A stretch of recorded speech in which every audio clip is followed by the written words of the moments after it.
say your beautiful co-host. I think you should start by saying your name and beautiful self before saying your co-host. I'm a beautiful person. You're beautiful. It will save me the obligation to always tell you how beautiful. Please tell me I need it because you are the only house husband that I am. But you're beautiful. Anyway, we felicitate. Welcome. Thank you. Yes. Good afternoon. Good afternoon. We felicitate with our co-host, our colleague Lolo, who lost her mom sadly yesterday. Yes. It's a sad one. I think that ultimately every parent prays that their children outlive them. So it's a sad one. We commiserate with her, and we're also grateful to God for a life well spent, no matter how bad or how good it has been. I mean, it's a toga that we all wear, and we're going to pay the price someday. So I think we just have to give glory to God in all things. All right, well said. I also commiserate with Lolo on the demise of her mother. You know, this just brings it to a submission for me that most times we have a lot of things we are struggling with behind closed doors. And I can remember having conversations with her back to back for almost 2-3 months now. Struggle of her mom, and I know that no one is always prepared to lose any of their parents or their loved ones. So on this note, I'm just hoping that God will comfort her and the family, and of course we'll be here with you, and I'm sure you're here with us in spirit. All right, so on that note, I think that it's important for us to quickly listen to our On This Day in History. Please stay with us. We'll be right back.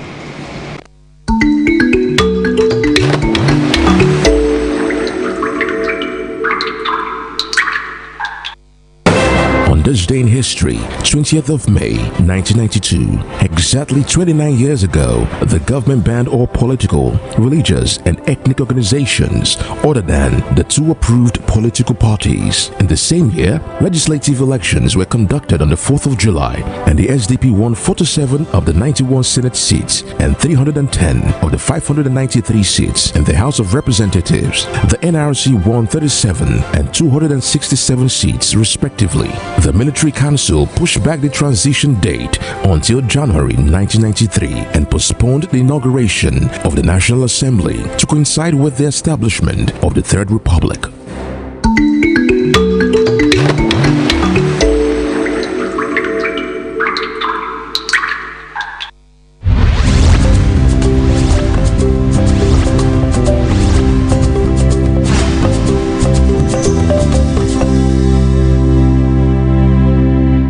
All right, on this day in history, Masha, what's your submission on it?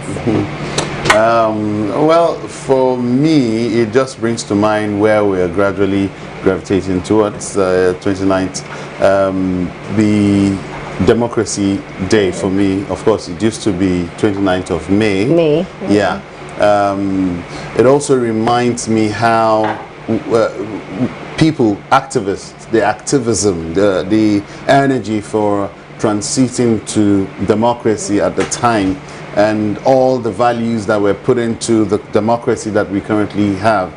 In spite of all that the military did, we still have democracy today. That's what today in history just brings to mind for me. All right. If I'll borrow from you, I'd like to ask you, do we have democracy? Exactly. Thank you. Because the only thing I really want to say is, I want to borrow the words from the Holy Book, as it was in the beginning, so it is now, and so shall it be. But I hope that there will be a U-turn. Do we really have democracy? Well, where we don't have freedom of fundamental human rights, no freedom of speech, no freedom of movement. We as journalists, most times, you see that we are always afraid to even speak up on things that we believe that we should hold our government accountable on. But we're still speaking. We're still speaking. How loud is your volume? Show us, okay. We're still speaking. How loud is your volume? It's a lot better than the military regime. Well. All right, guys, on that note, I think it's important for us to quickly get a message from our sponsors, because those are the ones keeping us in business. Please stay with us. People, they ask me, say, when people make me smile, I tell them, people say, how I love plenty, just like 1,000 smiles. Waiting for 7 months was far too long.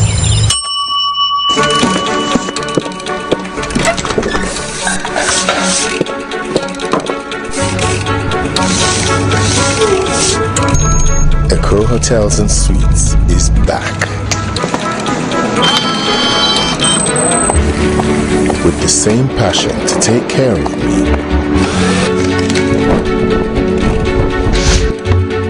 in the same good old way, and even better. It's been a long time, sir. Far too long. To make up for all the time they were truly missed.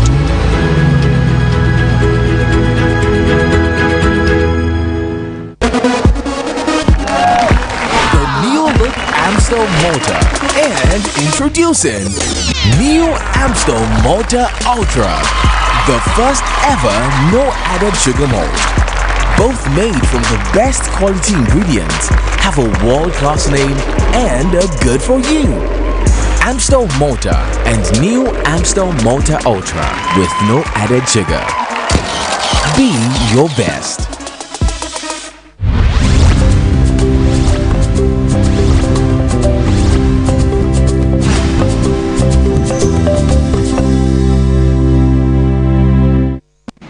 All right, welcome back. Today on the program, our focus is basically on sports sector, and there are quite a number of things that we want to talk about, but sports is a major sector of the economy of a country such as Nigeria, and if harnessed properly, should be a major contributor to the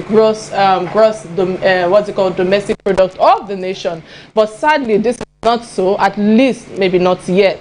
But year after year, talents in sports are discovered but are not properly groomed. There are names like Joe Eriko, Teslim Balogun, we have Segun Degbami, we have Muti Adepoju, we have Folashade Oluwafunmilayo, we have Olamide Oyedeji and Bashale, and so many names out there. And these names are people that I can say that I've been fortunate to work with, most of them that I just mentioned. But there are a lot of things that are happening in the football world. For fast forward to our present day, are complaining about poor remuneration and treatment during and after major competitions of our national sports festivals, and a lot of how would I put it? A lot of challenges are ongoing at that moment, especially when it comes to catching the talent of this youth very young. And I wish I can go on and on and on about it. But today on the program, our focus, like I said earlier, is just going to be on the sports sector, and our topic is on soccer academics of sport development in Nigeria. And from my own personal experience, just like I mentioned earlier, that I've worked closely with some of them, I have worked also with with our guests today as well, and we're able to discover over 25 boys under MTN Football Scholar, boys who are skillful and academically sound. And some of these boys have also, who are established in US, have also tried to emulate the same thing that has brought them to limelight, that has changed their narrative, that has also helped them to find put food on the tables of the family. And on the show today, I'm so excited to have our guest. I think is the one. He doesn't need any introduction right now. When you hear Segun Degbami, you all know what comes to mind. But he has been a captain Nigerian national team in the 70s, and also football fans will remember him from the guiding national team for the first African Cup of Nations title in 1988. I think I can't remember vividly now, but I know that is someone that's also, when it comes to math, when you hear that name, mathematical. 1980. So what's your opinion when it comes to Segun Degbami? Quickly. I think I was privileged to host he wanted to run for gubernatorial 2 years back at the City People office, and it was interesting that with all of the accolades and the stuff he's gathered so much, he wants to go back into politics, or he wants to go into politics. I was bewildered, like, why just leave this politics for them and then you face your sports? But it turned out to be how it was. He didn't win the gubernatorial election, but I'm sure that he's winning in different sides. So Segun Degbami is a name to reckon with. When you hear Nigerian football, there are certain names that you can remember offhand. And his profile has been very interesting. All right, on that note, let's take a quick look at his profile. Please stay with us.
All right, many thanks for staying with us. I'm very sure quite a number of people are so impressed when they look at the profile. So, sir, it's nice to have you on our Zoom link at the moment. Can you hear me, sir? Yes, I can hear you. Hey! Good afternoon. I'm jumping for you. I know you can't see me right now because you are on the road. But you know what? I know it's mixed. Okay, I know it's mixed feelings for you right now, especially with the news that you updated me on this morning about the death of your friend and your brother. That's the former American, how would I call it, this sprinter, Lee Evans. I think from 1968, he was the Olympic 400 meter champion. What will I call it now? Winner, basically. So, can you kindly pay a quick tribute to him, sir? Well, thank you, first of all, for inviting me. I hope that you are able to hear me too, because I am parked by the side of the express road. And I don't think it is too safe, but nevertheless, I have to be on the program. Thank you. I hope it is clear enough for you. Absolutely. Well, Lee Evans is a great human. So long, from 1975 up to this point in time, at different times during that period, he was our national athletics coach, and he brought up so many great and talented Nigerian athletes and took them to the very top. People like Fadila Tokunkoya, Innocent Ebunike, Henry Amike, Fatima Yusuf. There are a whole legion of them that went through the tutelage of Lee Evans. He's undoubtedly one of the greatest coaches, sprint coaches in the world. As an athlete, he is supreme. When you look at the totality of human history, he is one of the top 10 in terms of 400 meters. He had 11 records broken during his career, and he was world champion, at different times also. So Lee Evans unfortunately had to go home to rest, and we commit him to our Lord, the creator of the universe, and we wish him a successful journey back home. Amen. Amen. Many thanks for that tribute. May you still continue to rest in peace. So, sir, my first question to you, sir, is that I'm curious because I can see all the submission you've given thus far about Lee Evans, and I think that this leads to my question that, the sports ministry versus the sports federation. War, there's war after the Olympics. So, as a stakeholder, what exactly is going on with our sport development, sir? Well, the answer is that we have lost direction. We lost direction because the turnover of administrators, successive administrators, from when the vision was created for sports development in Nigeria till now, has been so rapid that those who have inherited sports today do not have any knowledge as to where it all started and where we were going.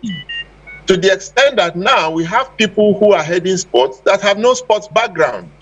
So it is like a blind man leading people who have two eyes. So that's really the big problem. The roles and responsibilities of the Federal Ministry of Sports and the federations are so clear and so different that there shouldn't be any conflict. But right now, there is no understanding of their different roles and responsibilities. And so there's a lot of friction and lack of understanding. Who pays for what? Who is responsible for what? Who takes the team to where? Who is paying the coach? And so on and so forth. So there's so much confusion in the system. That is the main problem now. We need a leadership that understands where our sports are coming from, where we are now, and where we should be going. We don't have that at the moment. So welcome once again, sir. Good to have you. Would you say this, your submission is what might be responsible for the downturn of events? Like for instance, in your days, we had a lot of credence given to the national team compared to what we have right now. A lot of youths who are getting involved in football and sports would rather do foreign league than to do home league. Would you say what your submission is likely responsible as well? Oh, absolutely. We had an architecture for sports development in the early days. We met it on ground. It was conceived by very seasoned, knowledgeable, qualified Nigerians, and it was grounded in school sports. The foundation of sports in Nigeria is in the schools. The schools have the facilities, the schools have the personnel. You will find that most of those who graduated from the universities with degrees or certificates in physical and health education, well trained, are in the schools. And it is the schools that have the pupils, the young people who are going to school, who have the facilities and the personnel. So in those days, everything started from the schools and it was well organized. The moment you deviated from developing sports at the schools, you go into an amorphous situation where nobody is responsible for anything. And so you have the confusion that you have now. Nothing is structured. You are trying to develop sports and you are living out the schools where the population of young people are, who are intelligent and who have the personnel. So for me, everything has to start from the schools. If we don't do that, we will continue to grope in the darkness that we're in up till now. Thank you very much, sir. It's another privilege to speak with you here. But I also want to ask that you mentioned loss of direction. Is it this same reason that is accountable, that we can hold accountable for the corruption going on in NFF? I didn't hear the last part of your question. Sorry. You mentioned loss of direction. Is this still accountable? Can we hold loss of direction into corruption for the NFF? We were talking of sports. The Football Federation is also a great part of the sports architecture. And if you ask the president of the Nigeria Football Federation today, he will tell you that the biggest problem he has is working in collaboration with the Federal Ministry of Youth and Sports, because there's confusion as to who is responsible for what. When we were playing, for example, and things worked very well, we had a National Sports Commission that hired the coaches, that had the facilities, that provided the space even for the federation. And the federation, even according to their statutes, are supposed to be responsible for clubs only. Clubs only. They are supposed, they are formed by clubs. They organize club competitions, either the league or the Federation Cup or any other cup that they choose to organize, and give credence to those club competitions. It's like the English EPL, the English FA. Those ones are organized by the federation. Those are huge competitions. When it comes to the national teams, they are not primary NFF business. They are primary business of Nigeria's of the Sports Commission or the Federal Ministry of Sport. They will now invite the NFF to take up certain responsibilities which the government has to pay for. Where the NFF is able to raise funds, that will be deducted from what government should have been responsible for. It is a very simple and clear thing, but where everybody is coming from a point where they do not have a plan, they do not have a policy, there is no framework, there is no understanding, there is no vision, everybody will just be doing what they like and there will be confusion everywhere. It is very clear, it is very simple. The roles and responsibilities of the different tiers of sports administration must be made known to them, and everybody should just go and stick to their own and succeed. Our league is not succeeding. That's the primary responsibility of the Nigeria Football Federation. Our FA Cup is not succeeding. It should have been big as the English FA. But they think those things are small. They want to concentrate on the national team because they think that's where the money and the glamour are. But those are not their primary responsibilities. So it is all that confusion that is creating what we have now, as our lack of ability to get to the very top, to become one of the best footballing countries in the world. we have everything it takes to get there, but we are not, unfortunately. All right, many thanks for that submission, sir. You know, thus far with all the analysis you've given us, it's obvious that you are pained by the current administration of sports in our current country presently, and the negligent attitude towards our sports potentials and infrastructure thus far. So, you know, I can give you an example, you know, like for instance, the Liberty Stadium, you know, what is the solution, and how can we, you know, revitalize, you know, what is left on ground presently and look for the way forward? Well, that's a long story to tell, and it would take I don't know, forever for us to go into the details. But let me just put it this way: when you have the right kind of leadership, when you have the right leadership in place, it will steer the ship of Nigerian sports in the right direction, away from the rapids and the rocks that lie ahead of us onto very safe ground. So like Nigeria itself, it is a question of leadership, the kind of leadership that we have. You cannot remove sports from the rest of the polity. Our sport is really a microcosm of Nigeria itself. Nigeria has to do well. Nigeria has to be well structured. Nigeria has to put the right people in place who understand what needs to be done. And then everything will fall in place. The same thing with our sports. For as long as we have people who are not grounded in sports, who do not have the qualifications to be there, who have no experience in sports, then we are heading for the rocks.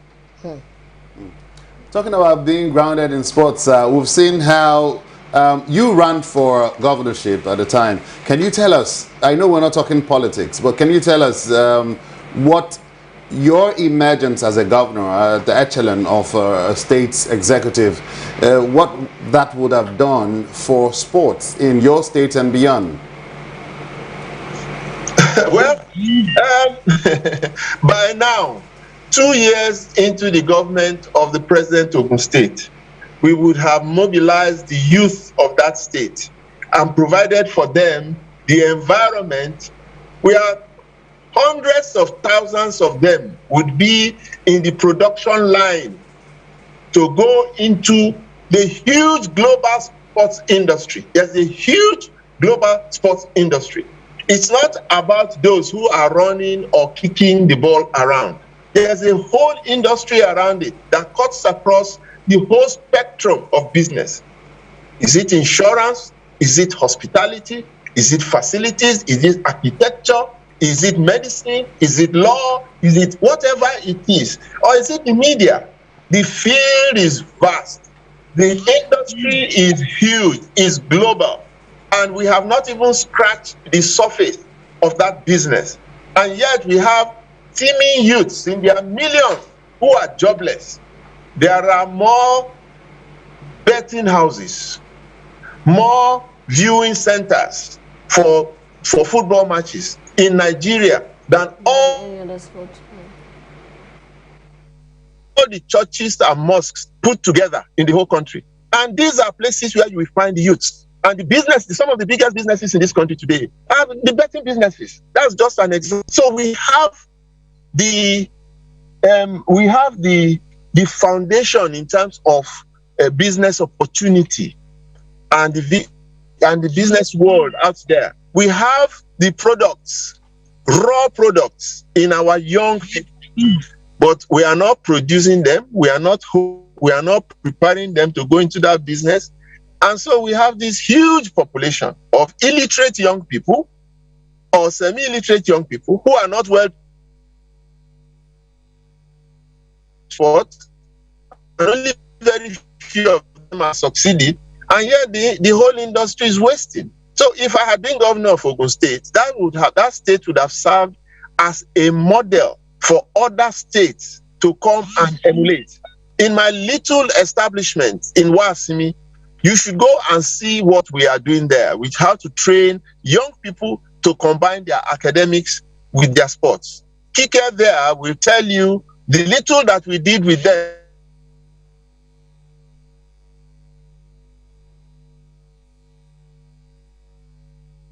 Many of those young people have succeeded. Can you imagine That would be something to behold.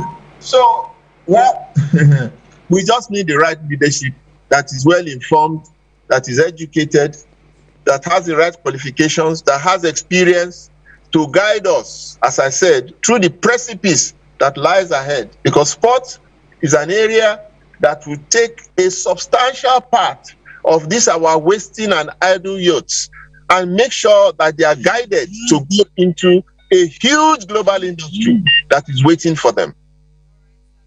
Thanks again for that submission. You know, you just took me back memory lane when you mentioned Wasimi. I know we've worked closely together on under MTN Football Scholar, and I know you have run academy, or you run a lot of academies today. So you have the passion to continually give back to the society. So I know I must ask you in pain, how many of these are players, you know, shining out there abroad? Those boys who you and I have worked closely with in changing their lives. You know, we can harness them and how would I put it now, and their resources to help our sports development in our country. Is there a structure for that, or are there stakeholders who are trying to, or will I say, can just put a short-sighted immediate wins for these boys that they cannot even foresee the future on how we can actually look for how to, you know, use the same boys that we have used to continue to continue your legacy, sir, basically? Well, we have just dropped one seed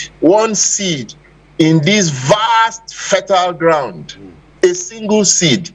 That single seed has yielded some trees already, and you know this, the evidence is everywhere.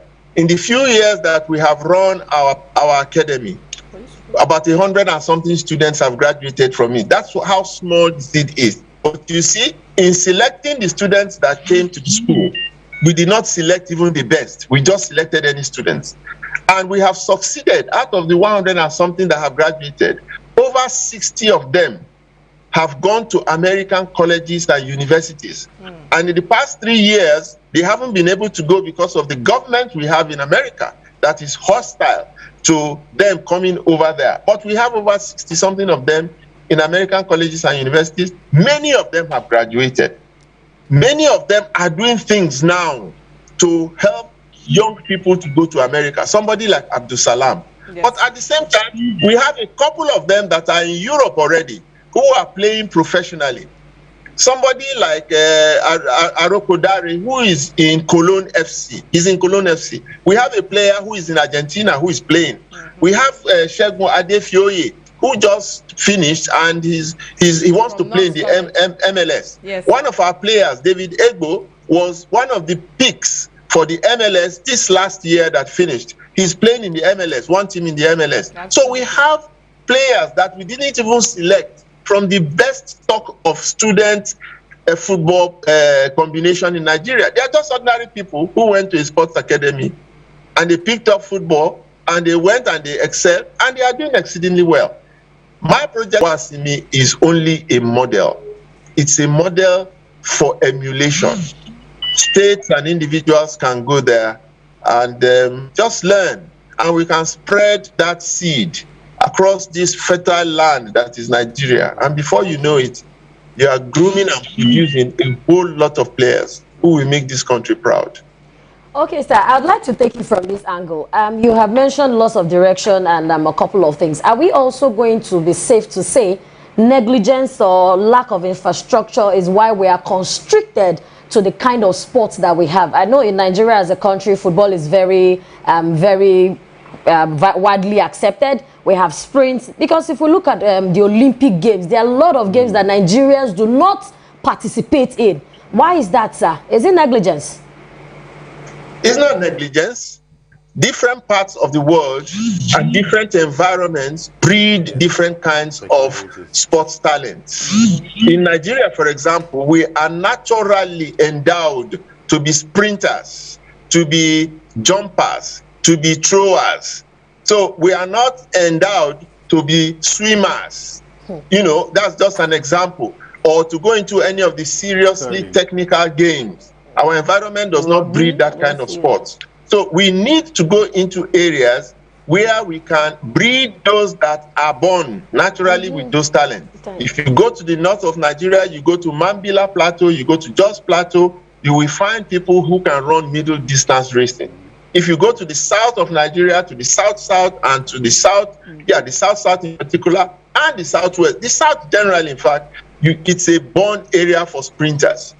If you pick from those areas, you will dominate the sprint events, just as the Kenyans are doing with middle and long distance. Yeah. Kenya's, what do you call it? Kenya contribution or sports contribution to Kenya's economy is massive. Go and find out, because sports transcends just playing and running, even though a lot of money comes from that. But the general hospitality business is propelled also by the sports content of it. So we can do the same in Nigeria, but we don't have to go into every sport. That's why in my model academy, for example, we do only 4 sports.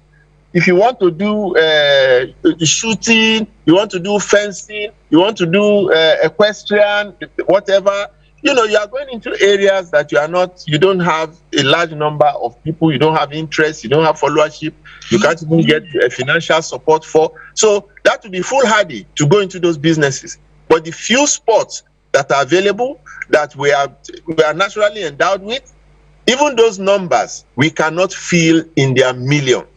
So those are the areas we should focus on. The ones that are simple, the ones that are straightforward, the ones that we have the infrastructure and facilities, and we have the natural talent. That's why we should focus on those sports. Interesting, sir. I have a little concern, sir, and I wish you can address that. I wonder what kind of retirement insurance or retirement package or benefit that are owed to sportsmen or like you.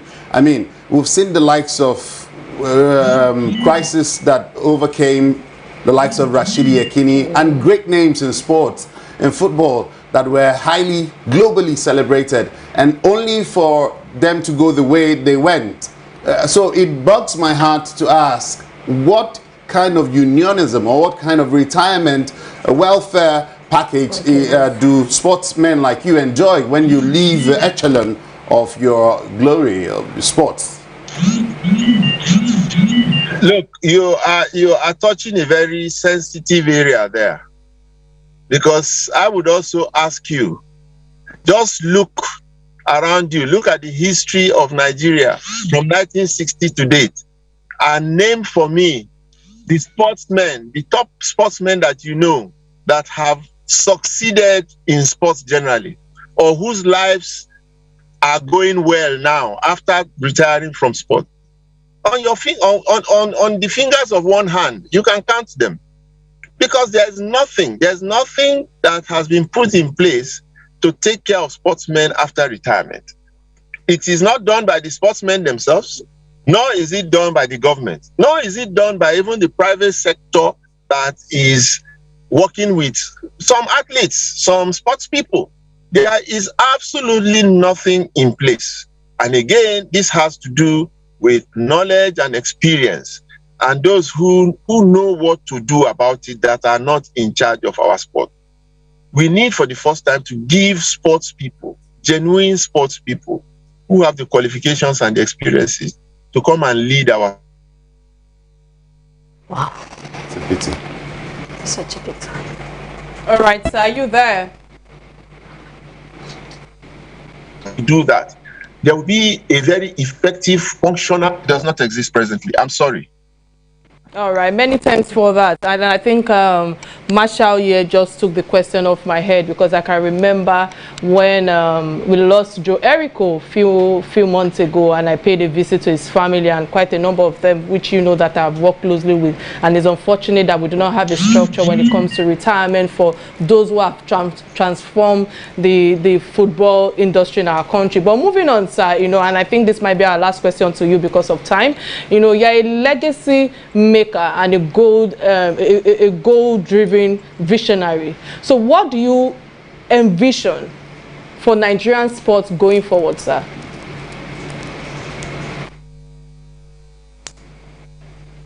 Did you get the question, sir? Did you get the question, sir? I did. I didn't hear that, unfortunately, because calls were coming in and interrupting me. All right, sorry. Sir. Many thanks, of course, for doing this with us. And I know that you have to sacrifice to be as in park on the road to do this with us. But again, I said this will be the last question to you, sir, that knowing that you are a legacy maker and a goal-driven visionary, but what do you envision for the Nigerian sports going forward in our country?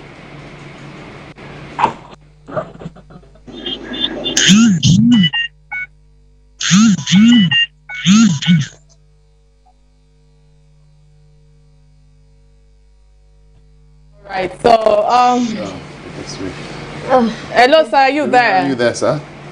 I'm here. Okay, unfortunately, the calls just keep coming up and they interrupt the question. So I didn't hear what you said. I'm sorry. So what do you envision for Nigerian sports industry in our country, knowing that you are a legacy maker and also a goal-driven visionary? Well, the point is, even for me to survive, I need the industry to thrive. So I will continue to make my own best and my contributions to see that there's a little bit more enlightenment as to how that industry can be grown to succeed. Fortunately, we have a minister of sports now who may not have a background in sports, but of developing a massive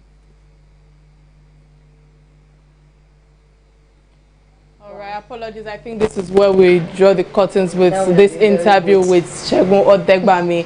You know, such, you know, and I think I want to pick something from what he said earlier, that we have a minister of sports who is not grounded in that sport. I will always want the best from, you know, so it's unfortunate that we keep having people and picked selected for positions that they are not fit for. You know, Marsha, what's your take on it? Because I believe that sports should be a place where it can actually contribute to the GDP of our country. I would like to call it or term it illiterate politics or illiterate politicking, because that's what it is. If we keep saying, people keep calling themselves technocrats in politics, whereas they are not technocrats if they know what the true meaning of that word is. You know, having technocrats is having the right people who have the right skills, knowledge and technicalities to do the right thing or fit into the right office. But here you have someone who is not grounded in sports, doesn't have a pedigree or antecedents in sports, and then you pick the person to be the minister for sports. It's not the first time, so let's not act surprised like, oh, this is the it's not the first time. It's been happening, and that's responsible for many of the problems we have in these ministries, you know. All right, you know, and I really agree with you. And you know, let me use this opportunity to also say this. Like when he was talking, I've worked closely with a lot of these coaches that we've mentioned at the beginning of the show, and we have over 25 boys in America, and as you've heard, some of them they're now in UK, they're now in Argentina, you know, playing for one what's the international club or the other and all of that. And some of them also have decided to create an academy for themselves as well, to try to also change the narrative for that boy who doesn't have the opportunity, you know, to travel out of the country. At least two of those boys from Oganla's academy that he started last year gave two people an opportunity to travel abroad. That's you know, and I was really proud that, you know, these are boys that have groomed, these are boys that understand what it means to give back to society. These are boys that understood where they're coming from, because another thing for you to get to Obodo Oyinbo, so to speak, is another thing for you to decide to forget yourself and feel that I've arrived. If another thing for you to think that I have achieved my aim, and you're not thinking about how to pick up another person. So I'm so proud of them. Another boy as well just returned to America recently. He also created an academy on boxing. I didn't know where he got that from. Do you understand? I felt that is not really thriving in Nigeria. I know most of them, when they come to Nigeria, they stay at my end. They stay because they always refer to me as their first mother. But look, he started analyzing for me that, oh, mommy, this song, boxing in this area, it can generate revenue, it can change the lives of so. They can be another Anthony Joshua, they can be Israel, this. And I was also educated in another form of sports, which I was even looking at. I was thinking that, okay, it has to be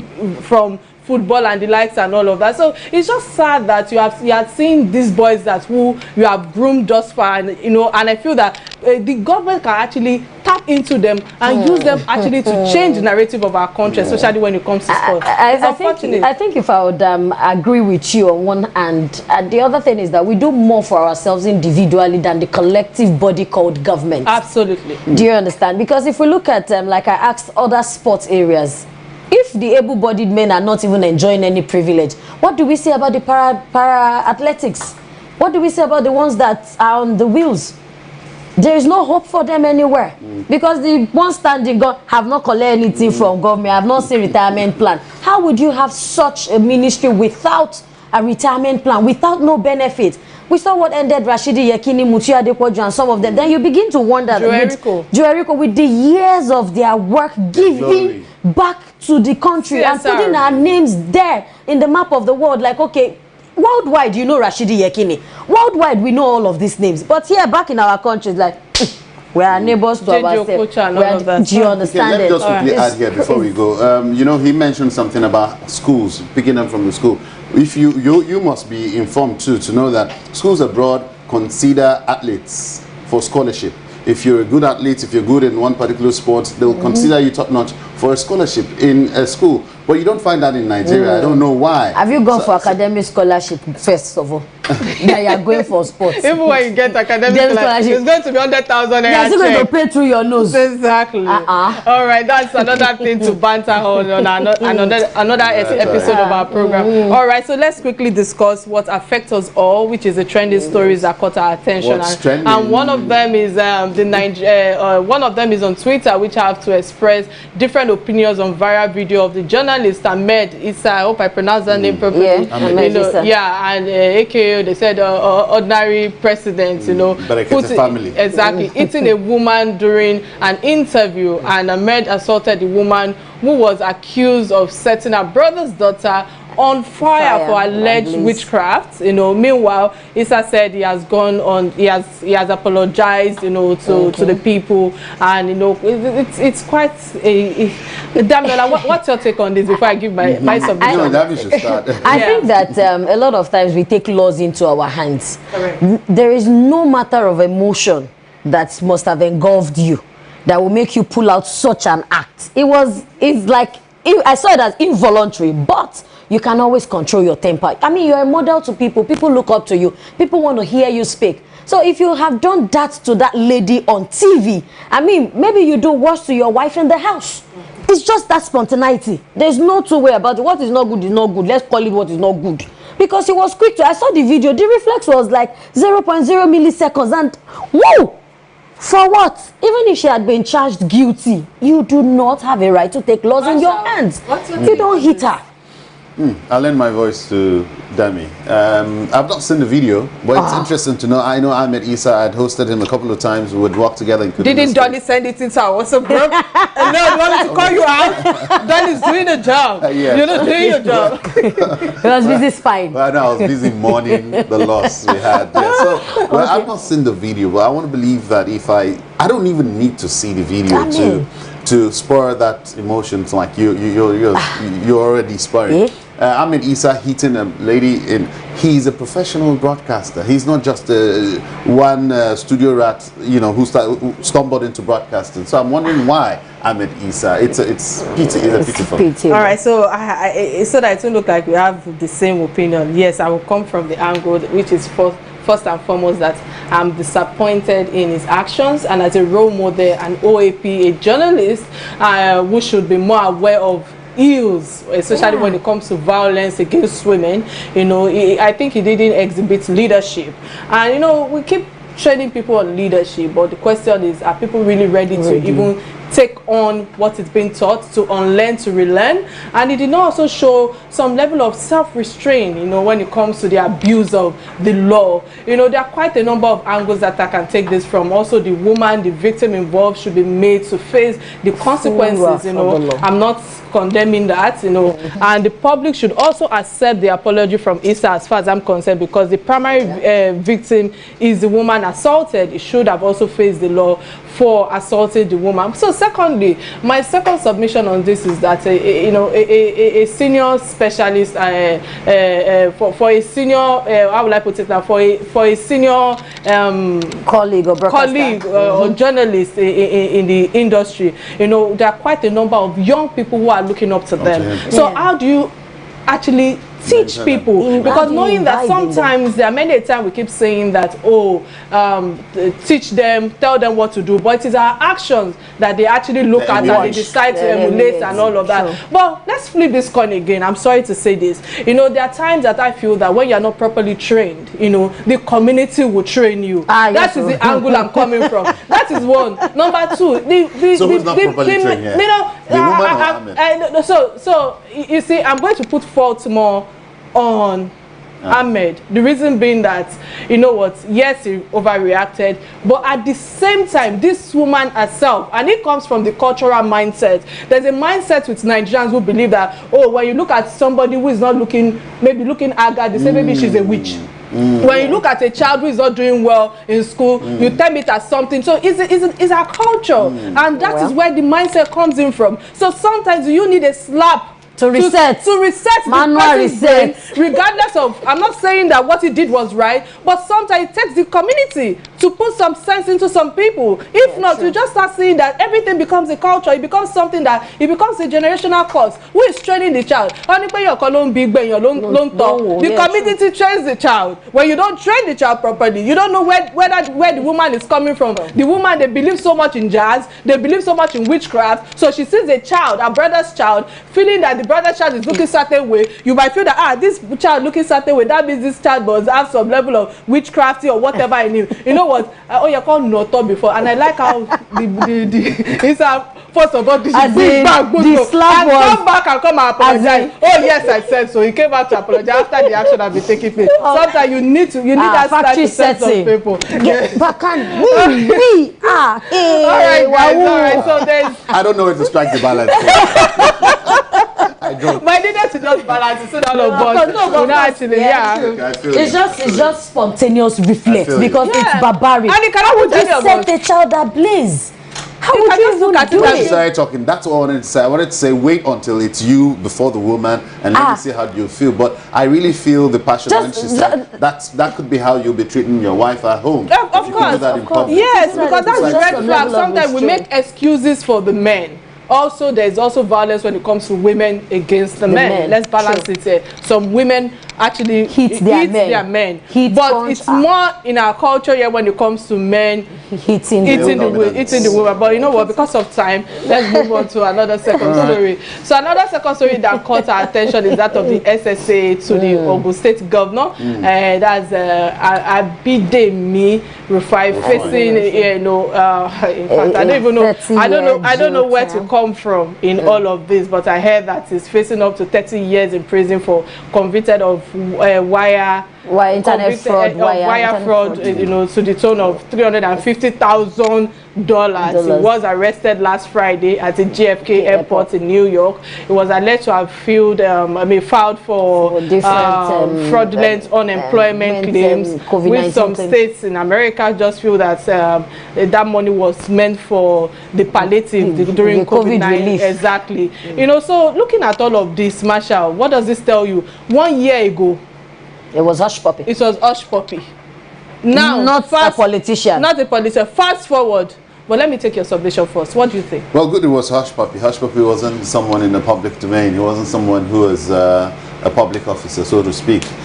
Here we have someone who was the senior special advisor to the governor. It's an embarrassment. We're yet to hear from the Ogun State government if there has been any. No, he has been suspended. He has been suspended. Okay. More should even be done, beyond just suspending him, because for him to have perpetrated or carried out that crime over a period of time. First of all, I'd like us to clear it out here so we're not indicted.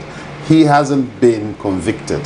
He has only been alleged to have been involved in a crime. But we do know where he'll end up, but let's not just begin to put a judgment to that. It's an embarrassment to the Ogun State government. It's an embarrassment to the Nigerian government. I expect to hear even from the presidency. I expect to hear from the federal government themselves to say, because this guy is as good as a representative of the federal government, if Absolutely. you say. You know, so Hush Puppy, he doesn't have any comparison with Hush Puppy. Hush Puppy was just one individual who was but not... cybercrime. It's all cybercrime. Yes. It's under the same umbrella. Yeah, that's why it's cybercrime. It's under the I same agree, umbrella. but Hush Puppy, just I can say, was an ordinary individual. This was somebody who was serving the people. I think that on that, how would I put it now? My people will say, "One fear do Yahudi, only bad." Like you said, it's quite very embarrassing. Interpret. Like you are made to be the head of the family, yet you cannot secure your family. Let me use it that way. Okay. Because if we look at somebody of that kind of from that office, it's a total slap on our faces. Then you are involved in, if you get people come to your office for such crime, how are you going to address it? Because it's you now in the front. How would he face it? How I'm imagining his wife, his kids. How do they want to balance it? And daddy is a spender. Oh, daddy has the money. Oh, daddy this. But you people have made numerous people cry. I would say I've seen stories that the wives don't even know anything, and it's an underground job. It's only when everything casts like this that you know that, oh, so you are SSA, but you're undercovering for this. And a lot of all these things still goes on in Lagos, still goes on in Nigeria. Internet fraud, wire, and EFCC this, busting that. But is it going to stop? Are we looking at light at the end of the tunnel anytime soon? Because it's another thing when I get to interact with people and they're like, Yahoo boys have moved the economy forward. I'm like, how?